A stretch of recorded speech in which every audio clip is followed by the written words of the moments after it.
तंगवानी में आतिफ हुसैन बिजाणी की रिपोर्ट मूजिब तंगवानी वेझो डेरा सरकी थाने की हद सुकड़ स्टाफ भरिसां मोटरसाइकिल सवार हथियारबंदनि पारां फुरक करण दौरान मज़ाहिम ते गोलियूं हणी अब्दुल रहीम बंबल के सख्त ज़ख़्मी करण बाद मोटरसाइकिल ऐं ॿियो सामान फुरक करे आसानी सां फरार थी विया। इतला ते पुलिस वाक़े वारे हंधि पहुती ज़ख़्मी के अस्पताल मुंतकिल कयो। तंगवानी अस्पताल में डॉक्टर ने अमले जी अणूं सबब ज़ख़्मी के इलाज लाइ कंदकोट अस्पताल रेफर किया वियो।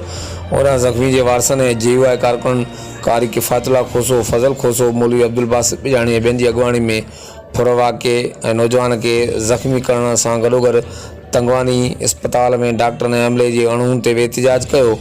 वाक़े में मुलविज़ जाबदारनि की गिरफ़्तारी जो मुतालबो कयो वियो। हर वक़्तु आगाहण लाइ ॾिसंदा रहो JTN वेब न्यूज़ तंगवानी।